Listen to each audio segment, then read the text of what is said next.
So we're going to look at the book of Joshua tonight. And if you've been with us the last couple of times, we finished the Pentateuch, the first 5 books of the Bible, the books of Moses, all about kind of the foundations that we've been laying along our timeline here. And with that, we're now seeing that God has both a plan and a people. Right? God has established covenant with Abraham. Abraham's descendants multiply into the nation of Israel, and God has now set them on the edge of the promised land. The last time we were in the book of Deuteronomy, and if you remember here, I have kind of the geography. Deuteronomy ends on the plains of Moab, kind of to the eastern side of the promised land. And so we are on the edge of the River Jordan. We're on the edge of the promised land, and it's from there that they're going to launch into the campaign to conquer the promised land. At the end of Deuteronomy, Moses dies, and a guy by the name of Joshua takes over. Joshua is a man that has been Moses' assistant by and large, and he was one of the 12 spies that got to go into the land of Canaan, one of the 2 that actually believed that they were able to take the land. And so tonight we're going to try to overview the entire book of Joshua. We're not going to hit a lot of it. We're going to skip through a lot of the middle, but I'm hoping that we can hit enough of it that you get a good picture, and hopefully you'll be able to go back and read it for yourself, and with that, be able to grow and have a little bit of a better understanding. To begin, we're looking at chapter 1, verses 1 through 4, if somebody would like to read that. After the death of Moses, the servant of the Lord said to Joshua, son of Nun, Moses' aide, Moses, my servant, is dead. Now then, you and all your people get ready to cross the Jordan River into the land I am about to give you to the Israelites. I will give you every place where you set your foot, as I promised Moses. Your territory will extend from the desert to Lebanon, and from the great river, the Euphrates, all the Hittite country to the great sea on the west. All right. So as we begin, you can see here on the slideshow here on the left, you're going to see that green area. And that's basically the gist of all of that Nancy just read in verse 4.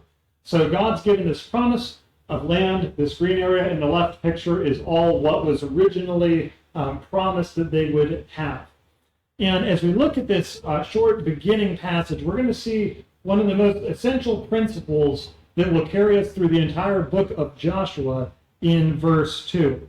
God said something specific regarding the land that they're going to be going into in verse 2. Can you see what it is? He's giving it to them. He's giving it to them.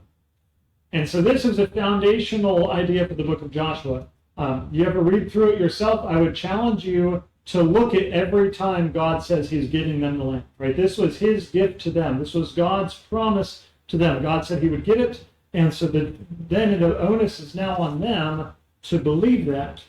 You remember when we went through the book of Numbers, when Moses sent the spies into the land of Canaan, God had said back in Numbers chapter 13, verse 2, to send people to spy out the land that he was giving to them. God said, I'm giving you this land, go check it out. And the spies go in for 40 days, 40 nights, and they come back and they say what? Giants can't do it. Yeah, they got giant grapes and they got giant people too. We don't stand a chance, right? But God had said, I'm giving it to you. So is that whole green thing Canaan? Yeah, it's a whole region. Canaan's basically a region. There's all sorts of different ites that we'll find in there: Jebusites, Perizzites, Canaanites, Girgashites, Hittites, all the ites. The Amorites are a big one. I skipped them. The Amorites are really important. And there's actually another picture that I'll have here in a little bit, I think. I got to remember which ones I'll put in there, that has some of the ites and where they're all at. But basically that region is all Canaan as a region. And this is the land that God promised. He promised this to Abraham. In verse 4, it lets them know all the way from the south, kind of in the Hittite area, all the way up to the river Euphrates. The river Euphrates is on the north side. And then from the east area all the way to the Mediterranean Sea. The big body of water on the left is the Mediterranean Sea that goes over towards Greece and Italy and all the rest. So that's kind of the region that God had promised to them.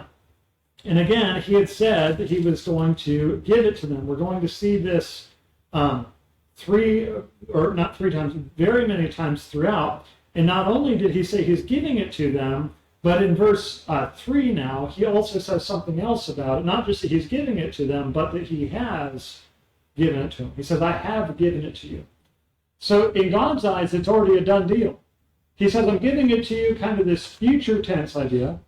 But then in verse 3, he says, listen, I have given this to you. Like, it's a done deal. This is yours. You just have to go and take it. And so after this brief introduction, God is going to give Joshua a message of encouragement. If somebody wants to read verses 5 through 9. No man shall be able to stand before you all the days of your life. As I was with Moses, so I will be with you. I will not leave you nor forsake you. Be strong and of good courage. For this people, for to this people you shall divide an inheritance, the land which I swore to your fathers to give them. Only be strong and very courageous, that you may observe to do according to the law of which Moses my servant commanded you, and do not turn from it to the right hand or to the left, that you may prosper wherever you go. The book of the law shall not depart from your mouth, but you shall meditate in it all day and night, that you may observe to do according to all that is written in it. For then you will make your way prosperous, and then you will have good success. I have not, take that back. Have I not commanded you, be strong and of good courage? Do not be afraid, nor be dismayed, for the Lord your God is with you wherever you go. So the reins of leadership have passed to Joshua, and God gives him this encouragement, right? He's giving them the land. Furthermore, with this, no opposition there is going to stand a chance against him. And so God calls him to be strong and courageous, right? He is going with him. Right? God's given him the land. He has this divine, sovereign God who's all-powerful, who's shown his glory in countless ways in Egypt, in the wilderness wanderings, and all this. He's the one that's going to take him through. So Joshua can be confident, he can be courageous. Ultimately, Joshua is merely God's agent to do this, right? This is God's work. He's working through people. But with this, there's this admonition that he's supposed to stay faithful to the law in verse 8, right? Don't let the book of the law depart from your mouth. You remember from last session in Deuteronomy, especially Deuteronomy chapter 28, God outlines all sorts of blessings and curses. Right? God is a God who is faithful to bless, and God is a God that's faithful to curse. And he's got conditions for these things. And God basically said, if you serve me and you keep my commandments, things will go well for you in the promised land. But if you decide not to serve me and to serve other gods, you're going to have problems in your life. This is basically the gist of Deuteronomy 28. So he warns them. He gives them a heads up about like the blessings of faithfulness and the curses for disobedience. And so now Joshua is commissioned, and with this reminder that he is to be faithful to this law, and that he can be courageous because God is with him. And Joshua will take command if somebody wants to read verses 10 and 11. Then Joshua commanded the officers of the people, saying, pass through the host and command the people, saying, prepare food supplies, for within 3 days you shall pass over this Jordan, to go in to possess the land which the Lord your God giveth you to possess it. So Joshua gives the people the message here, we're getting ready to go. Right? In 3 days, we're going to be going across the Jordan, we're going to go into the promised land. And again, we see in verse 11 this idea that this is a land that God is giving to them. Again and again and again. I actually took time today, and I found every time that the scripture says that God is going to give the land, and I circled it in my Bible. So when I go back through, it's like God is giving it, God is giving it, God is giving it. And it's like this, it's this reminder in just about every chapter. And we're going to see it. I'm probably going to hit every instance tonight. but you could see this consistent idea that God's giving them the promise of the land. The question is, will they believe him? And so he's giving them kind of this encouragement. The rest of chapter 1 talks about the tribes that will get their inheritance on the eastern side of the Jordan. You can see on the left picture up here, there's a gray area here. And the gray area is where 2.5 tribes end up settling on the eastern side of Jordan. That was something that we found in the book of Numbers. They begged to stay there. Wasn't really God's original plan, but he was willing to kind of acquiesce to what they wanted. And so they end up being there. And as they now have this preparation in place, we're going to see they're going to spy out the land one final time, if somebody wants to read verses 1 through 7 of chapter 2.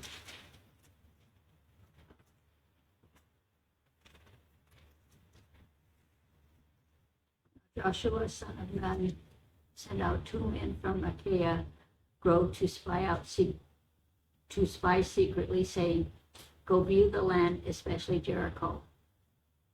So they went and came to the house of a harlot named Rahab and lodged there. And it was told the king of Jericho, saying, "Behold, men have come here tonight from the children of Israel to search out the country." So the king of Jericho sent to Rahab, saying, "Bring out the men who have come to you,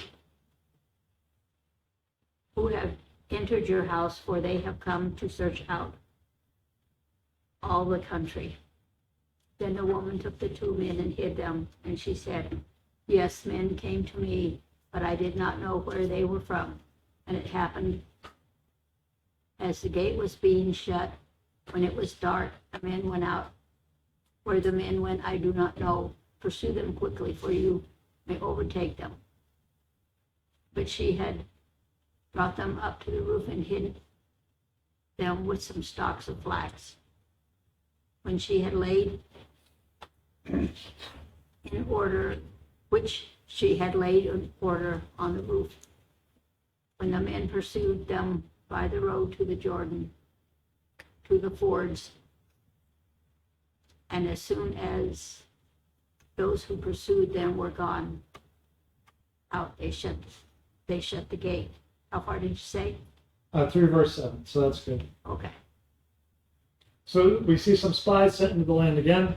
We're going into, again, Jericho. A lot of people probably are familiar with the story. In the picture on the right, I know it's small. I found the biggest picture I could in my Bible software program. But you can see this yellow line is where they're going into Jericho. So Jordan River is a little blue swiggle there, and the yellow line is where they're going from sending the spies into Jericho. And so they find Rahab. Rahab was a harlot. She was also probably some form of innkeeper, and so they end up staying there with her. Now, just because she's a harlot, there's no indication of any sexual thing going on. Some people are like, "Oh yeah, this is really weird," and everything else. And no, she's probably some form of innkeeper. And she goes and she decides to hide the spies and trick the guys that are looking for them. And there's a reason that she does this that's really significant. We're going to see this if somebody wants to read verses 8 through 14. Before the spies lay down for the night, she went up on the roof and said to them, "I know that the Lord has given you this land to you, and that a great fear of you has fallen on us, so that all who live in this country are melting in fear because of you. We have heard how the Lord dried up the water of the Red Sea for you when you came out of Egypt, and what you did to Sihon and Og, the 2 kings of the Amorites east of the Jordan, whom you completely destroyed. When we heard it, our hearts melted, and everyone's courage failed because of you. For the Lord your God is God, in heaven above and on earth below. Now then, please swear to me by the Lord that you will show kindness to my family, because I have shown you kindness to you.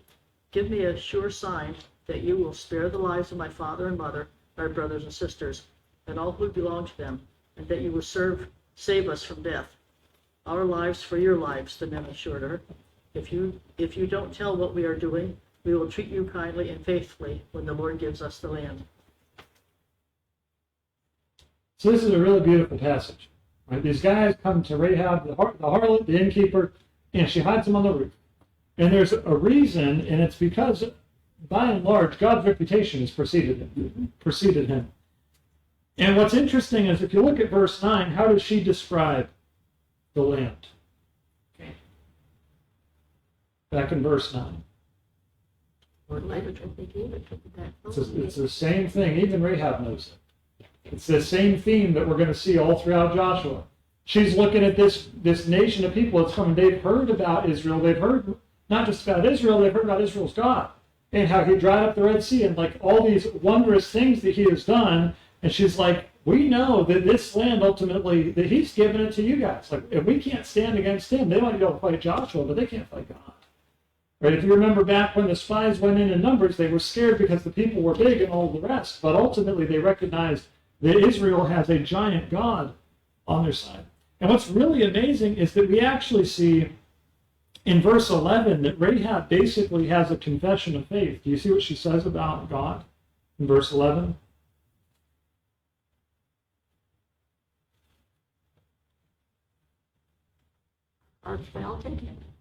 About God specifically. She's saying he's the supreme God. He's the real God. Yeah. And if you remember, in verse 11, you can see Lord is in all capital letters, right?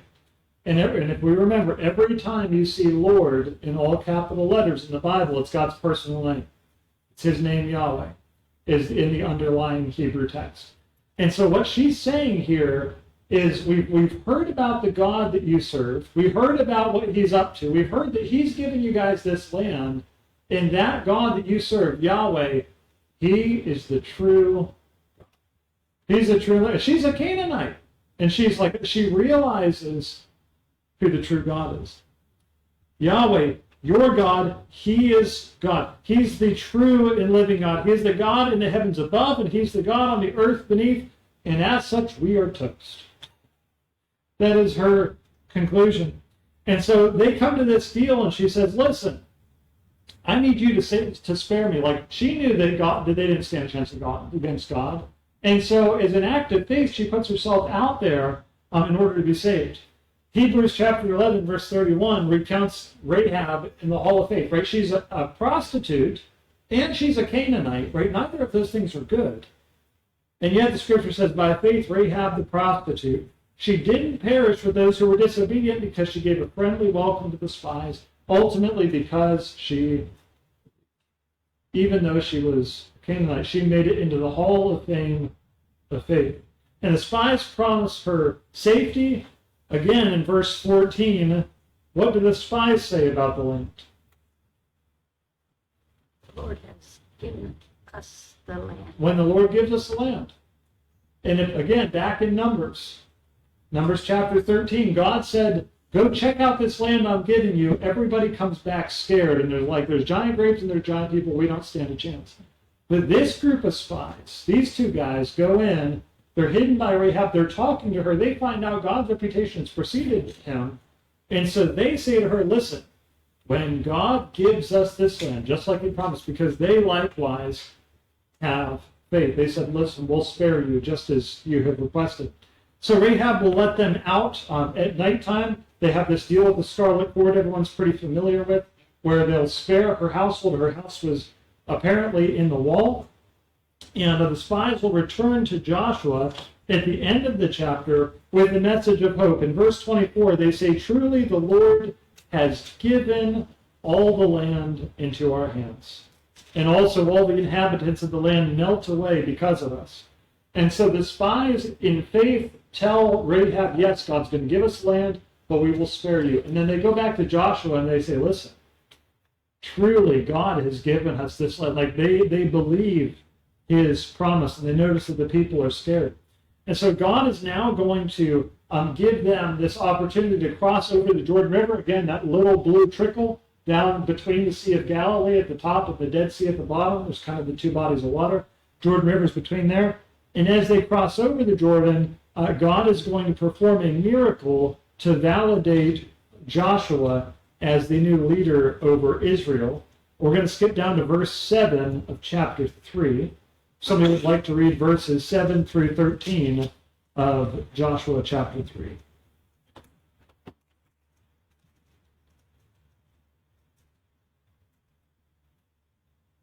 Lord said to Joshua, this day I will begin to exalt you in the sight of all Israel, that they may know that I was with Moses. So I will be with you. You shall command the priests who bear the ark of the covenant, saying, when you have come to the edge of the water of the Jordan, you stand in the in the Jordan. So Joshua said to the children of Israel, come here and hear the words of the Lord your God. And Joshua said, by this you shall know that the living God is among you, and that he will without fail drive out from before you the Canaanites and the Hittites and the Hivites and the Perizzites and the Girgashites and the Amorites and the Jebusites. Behold, the ark of the covenant of the Lord, of all the earth crossing over before you into the Jordan. Now therefore take yourselves 12 men from the tribes of Israel, 1 man from each tribe. And it shall come to pass, as soon as the soles of the feet of the priest who bear the ark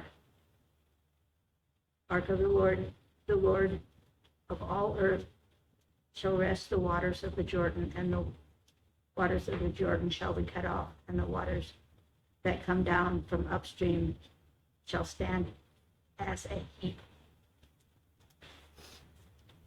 So it was when the people set out from the camp to cross over the Jordan with the priests bearing the ark of the covenant before the people. And as those who bore the ark came to Jordan, and the feet of the priest who bore the ark dipped the edge of the water, for the Jordan overflows its banks during the whole time of harvest. How far did you want? That's good. That's a touch far. Oh, okay. Good. No, that's all right. That's good. So God is endorsing Joshua here with this miracle. And what's amazing that Linda just caught in verse 15 is this was a period of time when the Jordan River would typically overflow its banks significantly.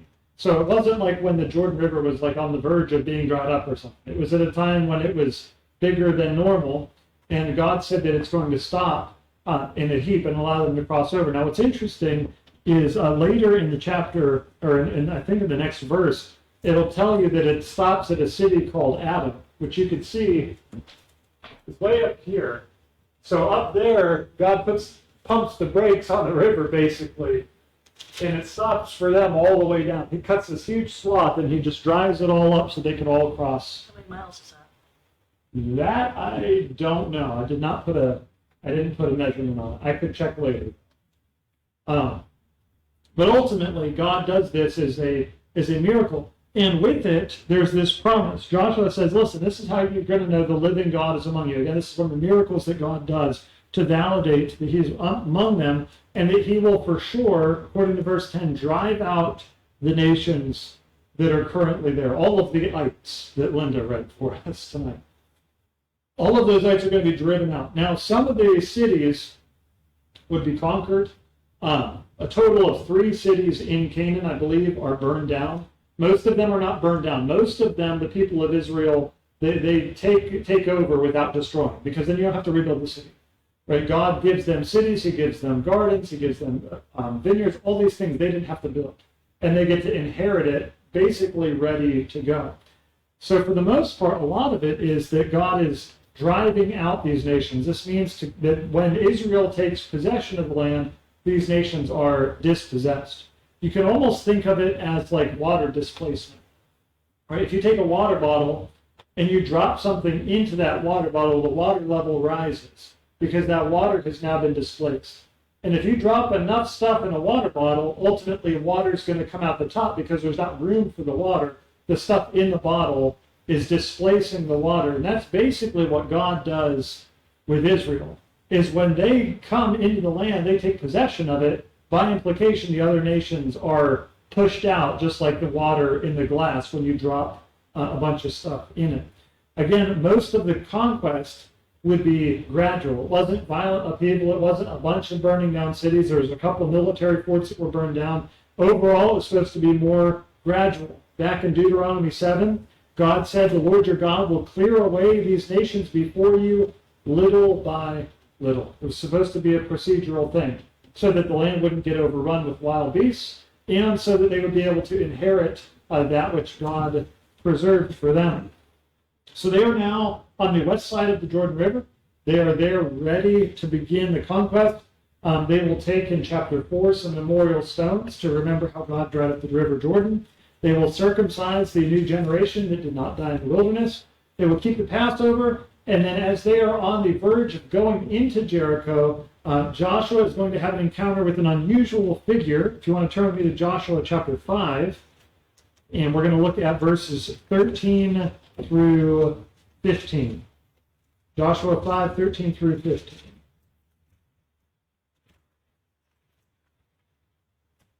When Joshua was near the town of Jericho, he looked up and saw a man standing in front of him with a sword in his hand. Joshua went up to him and demanded, "Are you friend or foe?" Neither one replied, "I am the commander of the Lord's army." At this, Joshua fell with his face to the ground in reverence. "I am at your command," Joshua said. "What do you want your servant to do?" See 15. Yep, 15 as well. The commander of the Lord's army replied, "Take off your sandals, for the place where you are standing is holy." And Joshua did as he was told. So as they're on the verge of going in, Joshua has a divine encounter similar to what Moses had when Moses was being authorized. Now here it says it's a man. Again, this is one of those times, they're called a theophany. It's an appearance of God. It's a time when God comes down in some form of recognizable form. Frequently, this character in the Old Testament is referred to as the angel of the Lord. There's angels, like regular angels, and then there's the angel of the Lord, which is probably what's going on Is that here. Jesus? Some people say yes, some people say no. It might be a form. So the technical term would be the pre-incarnate Christ. Some people definitely believe the angel of the Lord is the pre-incarnate Christ. Others believe it's not. There's a whole, let me see, there's a whole branch of Judaism that used to believe in something called the two powers of heaven.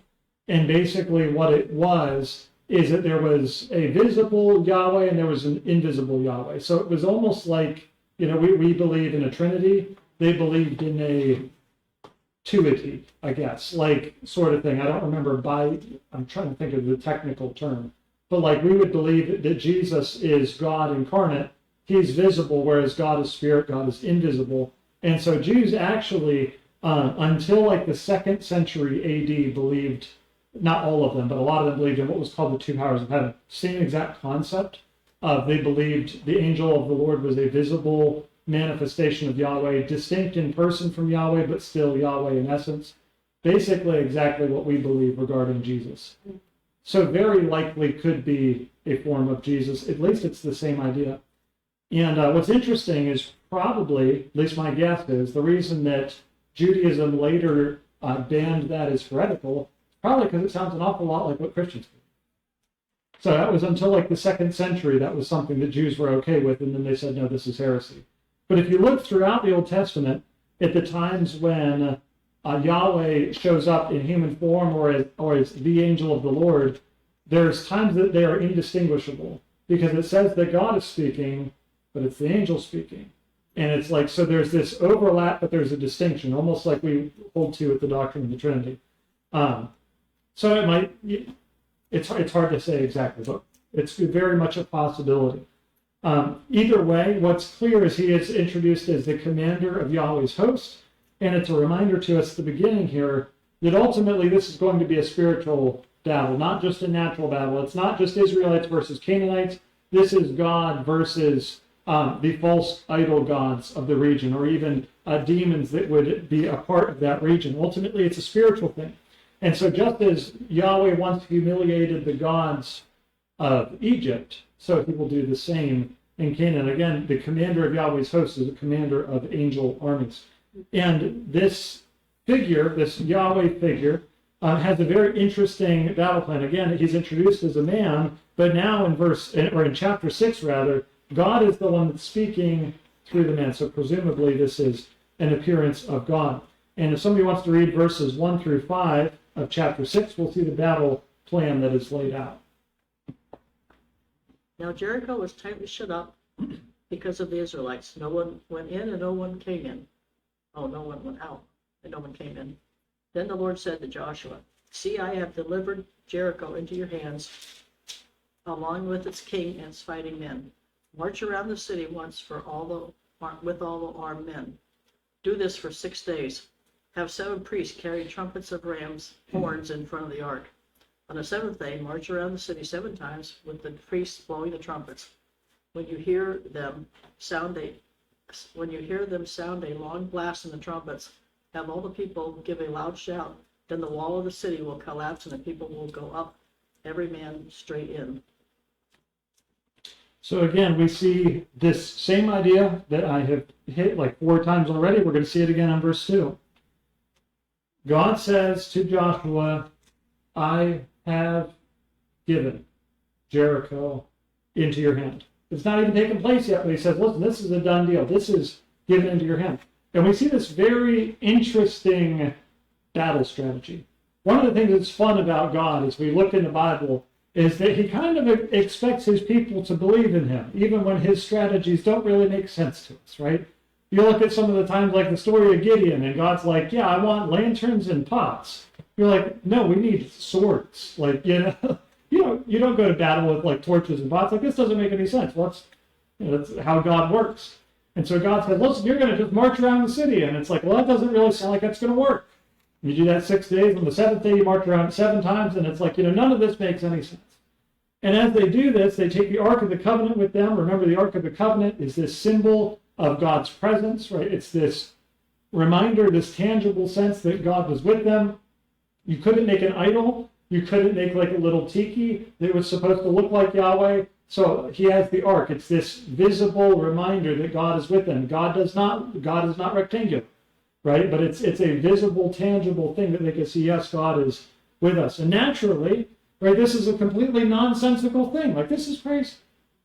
They got big walls and we're just going to march around. The question is, will they trust him? Right? God has said, I'm going to give you the land. I'm going to give you the land. I've given Jericho here. God says all these things. Will they trust him? Will they follow through? Well, Joshua's going to go share the strategy with the people.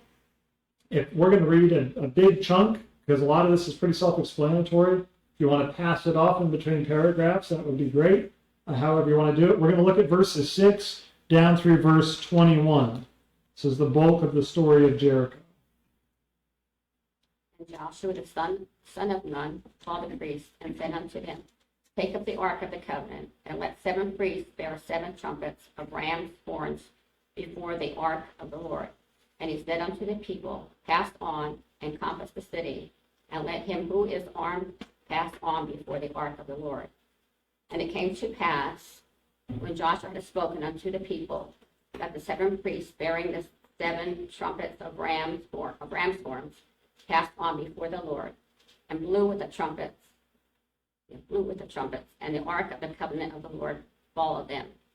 And the armed men went before the priests who blew with the trumpets, and the rear guard came after the ark, the priests going on and blowing with the trumpets. But Joshua had commanded the people, do not give a war cry, do not raise your voices, do not say a word until the day I tell you to shout, then shout. So he had the ark of the Lord carried around the city, circling it once. Then the people returned to the camp and spent the night there. Joshua got up early the next morning, and the priests took up the ark of the Lord. The 7 priests carried the 7 trumpets, went forward, marching before the ark of the Lord and blowing the trumpets. The armed men went ahead of them, and the rear guard followed the ark of the Lord, while the trumpets kept sounding. So on the second day, they marched around the city once and returned to camp. They did this for 6 days. On the seventh day, they got up at daybreak and marched around the city 7 times in the same manner, except that on that day they circled the city 7 times. The 7th time around, when the priest sounded the trumpet blast, Joshua commanded the people, "Shout, for the Lord has given you this city. The city and all that is in it are to be devoted to the Lord. Only Rahab the prostitute and all who are in her house shall be spared, because she hid the spies we sent. But keep away from the devoted things, so that you will not bring your own destruction by taking any of them. Otherwise we will make the camp of the Israelites liable to destruction and bring trouble on it. All the silver and gold and the articles of bronze and iron are sacred to the Lord and must go into his treasury." When the trumpet sounded, the Lord shouted, and at the sound of the trumpet, when the people gave a loud shout, the wall collapsed. So every man charged straight in, and they took the city. They devoted the city to the Lord and destroyed with the sword every living thing in it, men, women, young and old, cattle, sheep, and donkeys. So they obeyed God's word by faith, even though it didn't make any sense. They circle around the city, 6 days, the seventh day, 7 times, and it makes any sense. Again, Hebrews chapter 11 recounts in verse 30, by faith the walls of Jericho fell down after they had been encircled for 7 days. It was all an act of faith. And so they do this, and then they have this command to go and capture the city, to devote it all to destruction. This idea of being devoted, it's almost like a sacrificial act to God. Right? If God is the one that's ultimately bringing about their victory, then God is the one that is due the spoils of war, is kind of the idea. And now for a lot of people, right, passages like this bother a lot of people because they're like, why does God have them just go hack a bunch of people to pieces? And the indiscriminate killing of everybody in the town kind of seems wrong. There's a few things I'm going to say to this, and then we will hit it again later. I hope it helps you as we wrestle through a topic that's controversial that a lot of people don't like. For one, this wasn't a sudden thing. It wasn't like one day God just decided out of the blue, you know, these people, I just think we should just zap them. Right? Back in the book of Genesis, right, God makes a covenant with Abraham in Genesis chapter 12. And God, on different occasions, rehashes this covenant with Abraham. And in Genesis 15, God tells Abraham that his descendants would be slaves in another region for hundreds of years, in Egypt. And then he says in Genesis 15, verse 16, "And they shall come back here," that is the land of Canaan, "in the 4th generation, for the iniquity of the Amorites is not yet complete." And if you look at that in Genesis, you're like, what in the world does that even mean? The iniquity of the Amorites is not complete.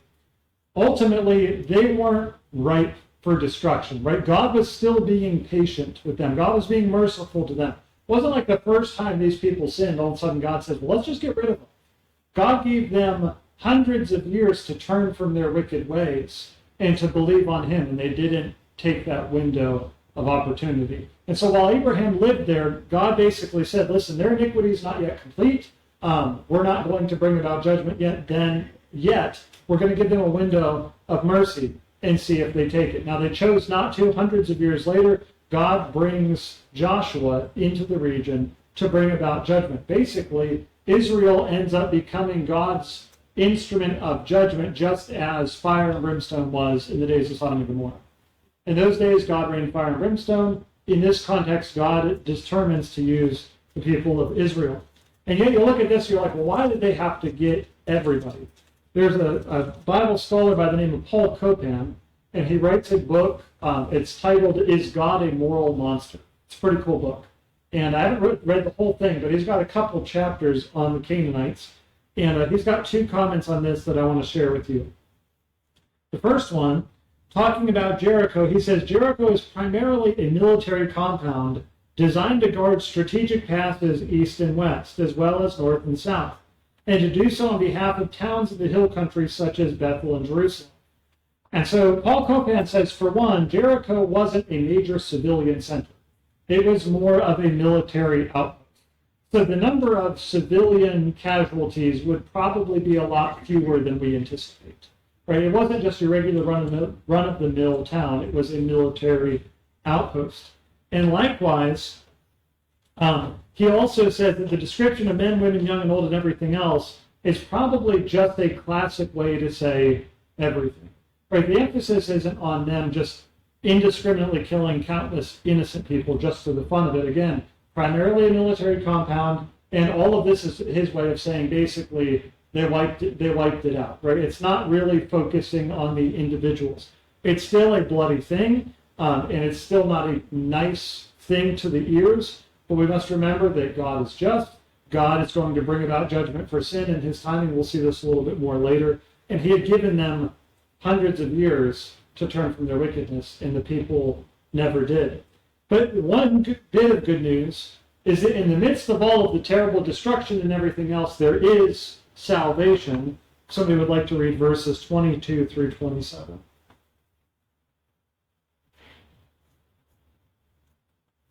But Joshua said to the two men who had spied out the country, "Go into the harlot's house. From there bring out the woman and all that she has, as you swore to her."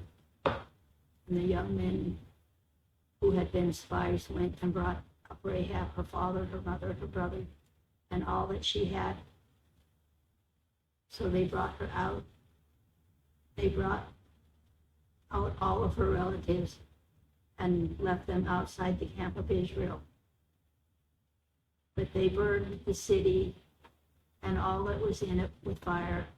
Only the silver and the gold and the vessels of bronze and iron they put into the treasury at the house of the Lord. And Joshua spared Rahab, the harlot, her father's household, and all that she had. So she dwells in the land of Israel to this day, because she hid the messengers whom Joshua had sent to spy out Jericho. Then Joshua charged them at that time, saying, "Cursed be on a man before the Lord who rises up and builds his city, Jericho. He shall lay the foundation with his firstborn, and with his youngest he shall set up the gates."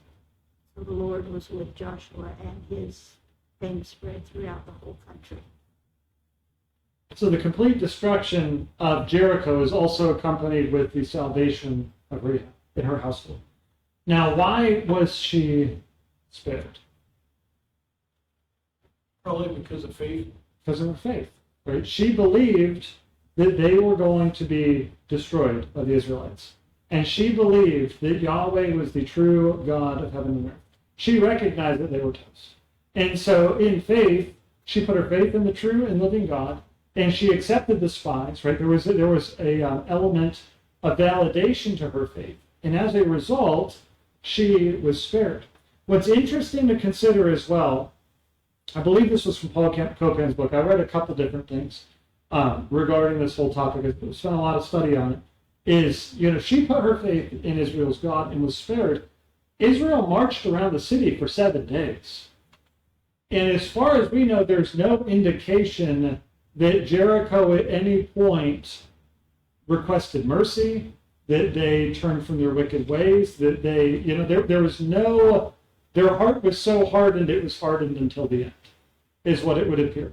Right? Rahab put her trust in Yahweh, said, "I believe he is the true God." Like, obviously, look at all of his acts. And apparently nobody else did this. Right? Even God was merciful on the Ninevites in the days of Jonah. Right? These people are horrible, wretched people. And Jonah goes with the message and says, listen, 40 days and Nineveh is going to be overthrown. And the people repented of their wicked ways and God spared them. Would that have been possible at this point? It's hard to say at this point 100%, but again, there was a 400-year period of time from all the way back to Abraham. These people were super messed up. And God in his patience delayed his judgment again and again and again, even 7 days here. And ultimately, God delivers Jericho into their hands, and Rahab and her family alone were spared. You move on from here, there's a lot of stories in Joshua that will recount God's deliverance. Again, God was the one, as we've seen multiple times tonight already, that was giving the land into their hands. It was God's work. And so you look over the story of Joshua. He stops the river Jordan. He causes the walls of Jericho to fall flat. If you look at Joshua chapter 10, we're not going to read it tonight, but I would encourage you to read it later. God causes the sun and the moon to part, right? You know, these are all God's divine acts. So when God says to his people, listen, I'm going to give you this land, and they trust and say, look, our God is capable of anything. Like, he's the God that made all of this. Nothing's too hard for him. And when Joshua's running out of daylight, you know, God can help him out. Right? All of these things showcase that God is the one who is bringing this all to pass. So Israel conquers Jericho. They go to conquer Ai. They find out there's sin in the camp. They deal with that. Then they conquer Ai later.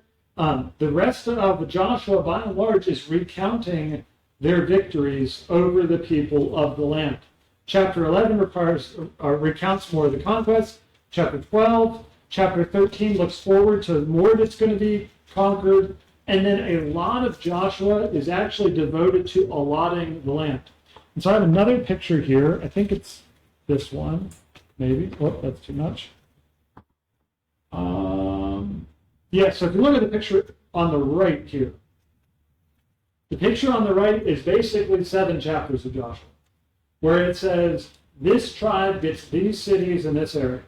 And so there's 12 tribes of Israel, there's 12 tribal allotments. The tribe of Levi wasn't given a territory because they had the priesthood, the Lord was their inheritance. And so instead, Manasseh and Ephraim, the 2 sons of Joseph, split it. So there's still 12 territories.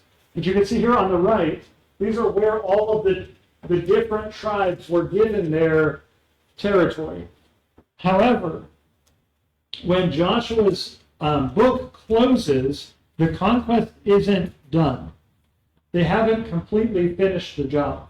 And so if you look at the picture on the left, you'll see the green area, and the picture on the left is what they had actually done during Joshua's time. And so basically what Joshua does is he says, listen, guys, this is what your land is. You go finish it. In Judah, you get this chunk. You still have work to do, but this is Judah's. This isn't everybody else's. Does that make sense? So even though not all of the conquering had been done, they had the land on the left picture in the green, but they still had areas that needed addressed. And so when those areas were conquered, it was already divvied up so that they would know whose it was supposed to be.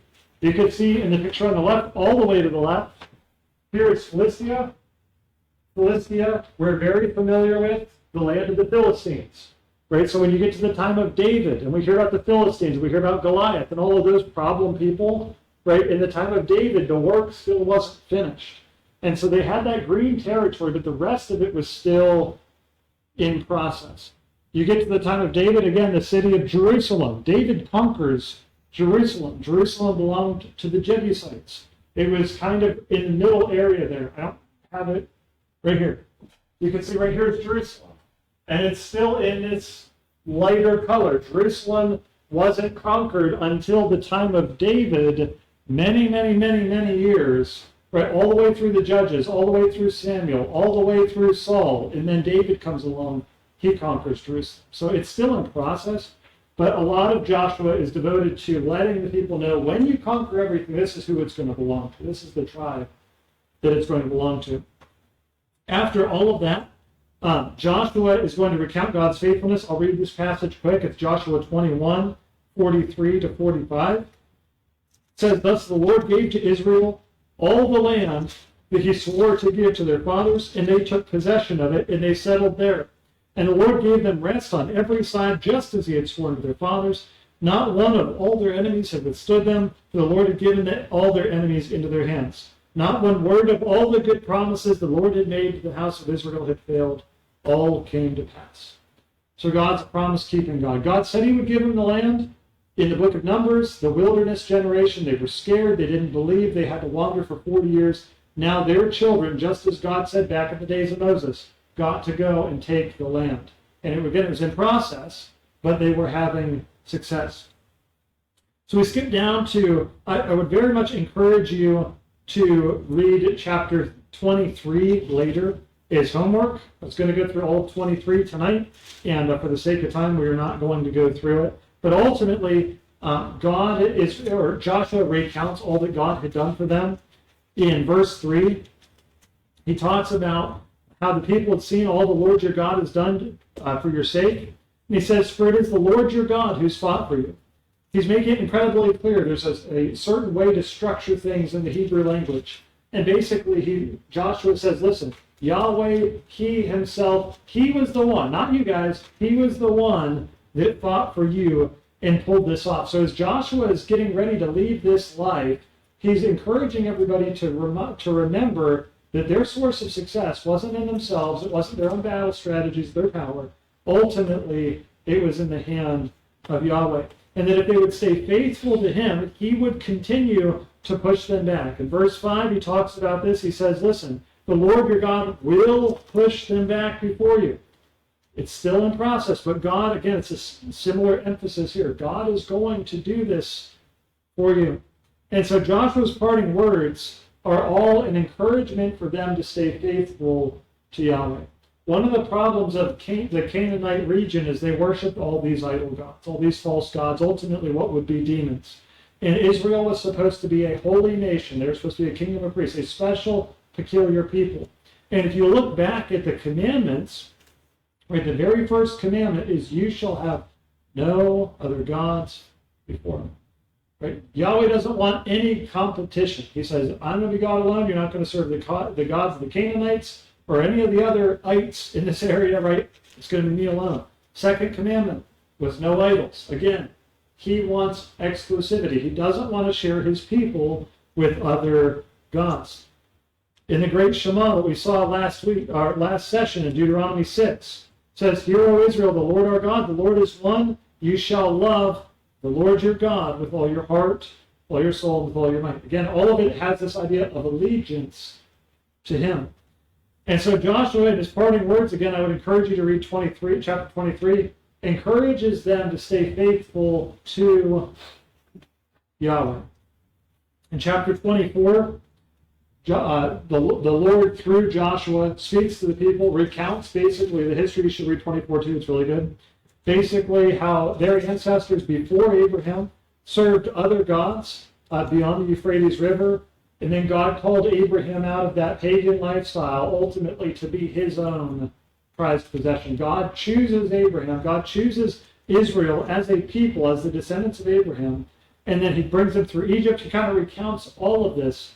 And Joshua, as he's parting, after recounting all that God had done, issues a final clarion call, final admonition. If somebody wants to read Joshua 24, verses 14 and 15. Now fear the Lord and serve him with all faithfulness. Throw away the gods your forefathers worshipped before the river and in Egypt, and serve the Lord. But if serving the Lord seems undesirable to you, then choose for yourself this day whom you will serve, whether the gods of your forefathers served beyond the river, or the gods of the Amorites in the land in whose land you are living. But as for me and my household, we will serve the Lord. Verse takes off a lot more significance after you read the whole book of Joshua, right? And as you realize again, anytime you see Lord in all capital letters, it's God's personal name. Yahweh is in the Hebrew text underlying the all capital Lord. So basically, Joshua, this is his final words really to Israel. Like, listen, guys, who are you going to serve? Right? You know, he's leaving. He's not going to be able to lead them anymore. And as Joshua and Caleb and a couple of those guys are passing on, now you're going to have this whole generation that wasn't there in Egypt. Like, think about that, right? There was those previous generations were all dying off. And now some of the miracles that God had done, the parting of the Red Sea, these things, you're going to have generations that weren't eyewitnesses of that anymore. And so looking at all of this, you know, Joshua basically issues this command saying, like, who are you going to be faithful to? Are you going to serve the gods of Egypt? Do you think they're good? Are you going to serve the gods your ancestors served beyond the Euphrates? Is that the gods you're going to serve? Are you going to serve the gods of the Amorites, the Canaanites? Are you going to serve the neighborhood gods? As for me and my house, we'll serve Yahweh. He alone is God. And the book of Joshua ends with the death of Joshua, and this now becomes the setting for Judges, for 1st and 2nd Samuel, for the rest of the Old Testament. Right? This land that they have is the promised land that they lose during the Babylonian captivity. This is their home throughout the rest of the Old Testament. And Joshua has set the stage for all of that. Couple quick takeaways and something for us to kind of connect to as we leave that I hope is helpful for you. A few things we learn from Joshua's book. One is that God is patient. You see this promise from Genesis chapter 15, verse 16, that ultimately the iniquity of the Amorites wasn't complete.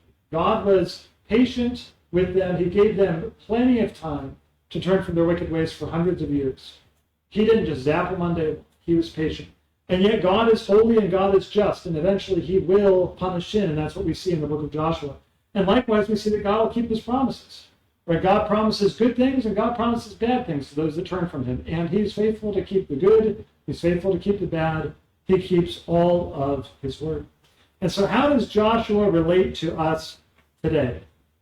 A lot of people, again, really struggle with the idea of like, God really had Joshua going and killing people. Like, people really struggle with this. I want to give you a few notes on this because it bothers a lot of people. For one, at the beginning, it's important for us to remember that the Canaanites weren't killed because they were Canaanites. The Canaanites were killed because they were wicked. So it wasn't like just genocide for the fact that these people, because of their race, it wasn't like a racist thing. It was because of the sins that they had committed. There's a scholar by the name of Ted Cable, and he points out that the one area there, the Phoenicians specifically, which would be above the Philistines, kind of the very top left of the left picture, the Phoenicians, were famous for sacrificing children. And that was one of their acts of worship. And he said that our archaeologists in that region had found charred remains of tens of thousands of newborn infants, tens of thousands of babies that they burnt alive and sacrificed to the gods. So, like, these are some of the people groups that Israel is dealing with. But they were not good people. Right? They were super messed up. They had all sorts of crazy sins. And like, you look at some of the ritual prostitution and things. Like, they had all sorts of super crazy things. And so again, when the Israelites go in, it's an act of judging them for their sins. And the conquest of Canaan wasn't directed at the people. It was directed at their sin, and it was directed at their pagan religion, their horrible religious practices. But some people still struggle to come to terms with it.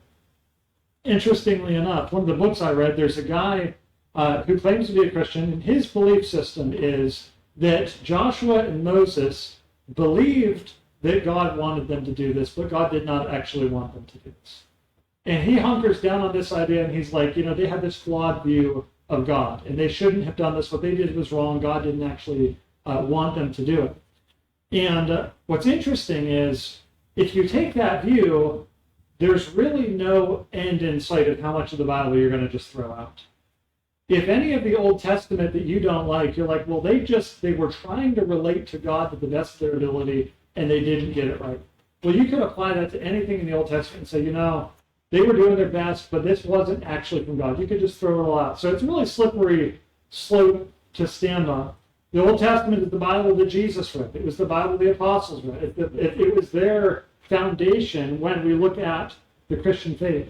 And just because it's something that might be hard to grasp doesn't mean that we need to remake God in our own image and say, he needs to fit my preconception of what God should be like, or what my understanding of right and wrong is. We don't determine right and wrong. God does. And we have to be incredibly careful not to charge God with wrongdoing. So some people do that. People conclude basically that the Old Testament God and the New Testament God are different. There are some people that would teach that Yahweh is different from the God who is revealed as the Father of our Lord Jesus Christ. There's an Old Testament God, there's a New Testament God. Or at the least, that God has changed. Yes, God used to be angry and wrathful and just, but now God is love. And that's who he is. I would encourage us this evening, as we draw near to a close, that God has always been a God who is love, and God has always been a God who is just. And he's always been a God that is holy, right? Scholars call it the immutability of God, means he doesn't change. God was holy then, God was love then, God was merciful then, right?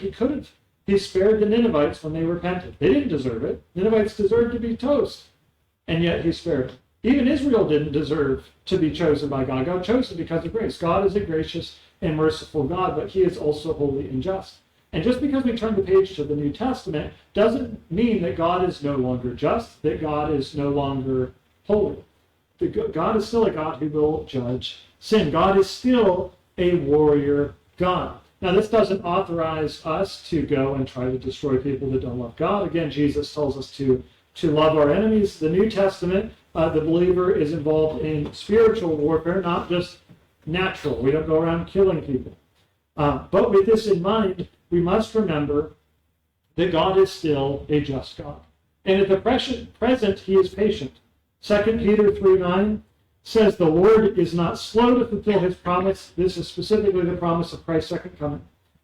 He said he's not slow concerning his promise, as some count slowness, but he is patient towards you, not wishing that any should perish, but that all should reach repentance.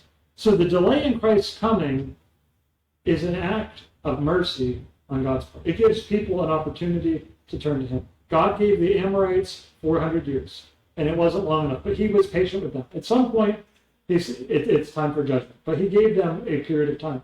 And in the present, Christ hasn't come back. Why? Because this is God being merciful. Every single day, the kingdom is growing. Every day, heaven is more full than it would be yesterday. Right? This is what God is doing in the present. And so this delay is an act of patience, but that does not mean that God is no longer holy, that God is no longer just, and that God does not care about sin. Daniel Bard, scholar, says, on the judgment day, that invitation ends, and destruction unlike anything the universe has ever seen will occur. Something we don't think about. He likewise said that you look at the bloodshed of the Old Testament, he said that'll seem like a children's Bible story when you look at the end of the time, the day of judgment. And I just want to read one short passage in closing, and then we'll pray. Revelation chapter 19, verses 11 through 21. Apostle John says, then I saw heaven opened, and behold, a white horse, and the one sitting on it is called Faithful and True, and in righteousness he judges and makes war.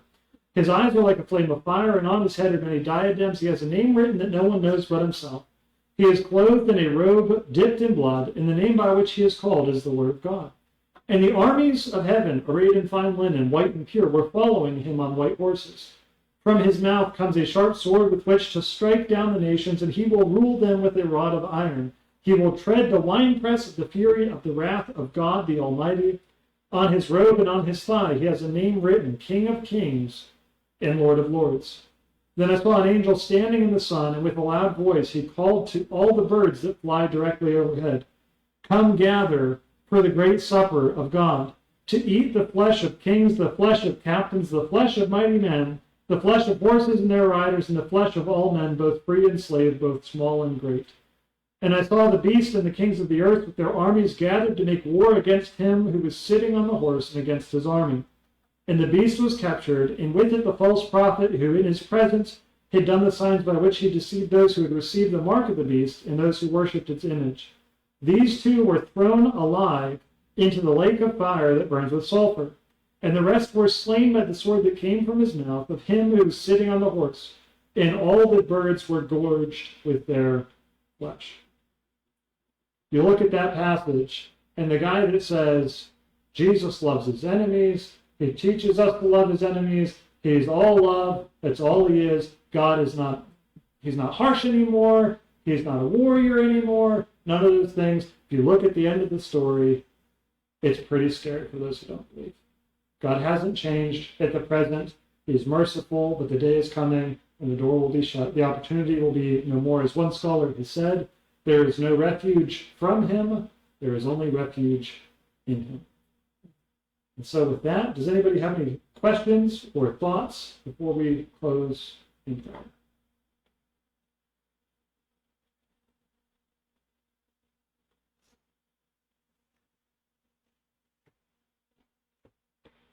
All right, let's pray. Father, I thank you for today. I thank you for your word. I thank you for the times that it challenges us and convicts us. I thank you for the times it encourages us. And Lord, I thank you above all for the hope that we have in Jesus Christ.